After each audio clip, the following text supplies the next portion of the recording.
ජනප්‍රිය සම්මාන කාණ්ඩය පිළිබඳව කතා කරද්දී නිරන්තරයෙන් ඔලුවට එන නමක් තමයි දුෂේනි මියුරන්ගේ. දැන් දුෂේනි මම හිතන්නේ පසුගිය වතාවට කලින් වතාවේ දෙවතාවෙම මම හිතන්නේ ජනප්‍රිය කාණ්ඩයේ සම්මානයට හිමිකම් කිව්වා. දැන් අද දවසේදීත් ඔන්න most famous actress කියන සම්මානයට නිර්දේශ වෙලා තියෙනවා. දුෂේනි මොකද හිතෙන්නේ මේ රයිගම් සම්මාන රාත්‍රිය පිළිබඳව වගේම මේ වගේ සම්මානයක් තමුන්ට ලැබීම ගැන? දැන් ලැබුණ කෙනෙක්නේ කලින්.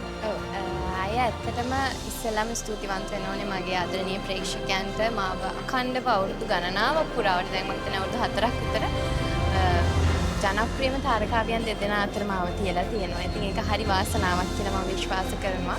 විශේෂයෙන්ම පිළිගත් සම්මාන උළෙලක ඒ වගේ හැමදාම ආදරණීයන් අතර ඉන්න ලැබෙනවා කියලා දැනගන්න ලැබෙන එක වාසනාවක්. ඉතින් මගේ ආදරණීය ප්‍රේක්ෂකයන් හැමෝටම ගොඩාක් ආදරේ හැමදාම ආදරේ අඩු වැඩි වෙනවා ඒගොල්ලන්ගේ. ඒ වුණාට මම කරන නිර්මාණත් එක්ක. හැබැයි ඒ වුණාට ඒගොල්ලෝ හැමදාම මගෙත් එක්ක ඉන්නවා. ඉතින් රයිගම් ටෙලිස් ආයතනයටත් බොහොම ස්තුතිවන්ත වෙනවා. මොකද මේ වගේ අපි වාගයන් මේට වඩා ගොඩාක් කියන්නේ ජනප්‍රිය කාණ්ඩයට වඩා ගොඩාක් කාණ්ඩ තියෙනවා මේක ඇතුලේ. ඉතින් මේ හැම කාණ්ඩයක් ඔස්සේම අපේ රංගන ශිල්පීන්ට කාර්මික ශිල්පීන්ට මේ හැමෝටම මේ දෙන ඇගයීමට ඇත්තටම හරි සන්තෝෂයි. දැන් ඇත්තටම මේ පිළිගත් සම්මාන උළෙලක වුණත් අද දවසේදී මේ ජනතාව තමයි මේ තන ඔබ ඔසවා තියන්නේ.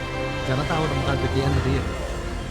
ජනතාවට කියන්න තියෙන ඇත්තටම මම උඹලන්ට හරිම ආදරේ. මොකද මම දන්නවා ඔයගොල්ලොත් මට ගොඩාක් ආදරේ කියලා. ඉතින් ඇත්තටම මම හිතන්නේ ජනප්‍රිය කියන කාණ්ඩයට එනවටත් වඩා ජනතාවගෙන් ලැබෙනවානේ අපිට ආදරයක් අය. ඒක කෝල්ස් වලින් එන්න පුළුවන් හම්බුනහම වෙන පුළුවන්. ඒක හරි ඉතින් හරි ජෙනුයින් හරි අවංක ආදරයක්. ඉතින් ඒකට ගොඩාක් ස්තුතිවන්ත වෙන්න ඕනේ. විශේෂයෙන් මම කරන නිර්මාණත් ඒවට බලපානවා. ඉතින් මේ දවස්වල ජහුට ටෙලි නාට්‍ය රූපගත වෙනවා සහ මිනිස්සු බලනවා. ඉතින් ශිවා අයියා, සත් අයියා, චේතනියක් මේගොල්ලන් තමයි ඇත්තටම අපේ මේ චරිත ආදරණීය අතරට ගෙනියන්නේ. ඉතින් ඒක මම වාග්යක් වාසනාවක්. අනිවාර්යෙන්ම ඉතින් ඒ වාසනාවත් එක්ක ඔන්න අද දවසේදී සම්මානයක් අතට ගන්නත් වාසනාව ලැබෙන්න කියලා ආයෙත් වතාවක් ප්‍රාර්ථනා කරනවා. බොහොම ස්තුතියි. ඒක මම දන්නේ නැහැ. හැබැයි කවුරු ජයග්‍රහණය කරත් උන්ටත් සුබපතනවා වගේම ආදරණීය ප්‍රේක්ෂකයන්ට හැමදාම ආදරේ. අපි බලමු සම්මානයක් අනිවාර්යයෙන්ම අද හම්බ වෙයි.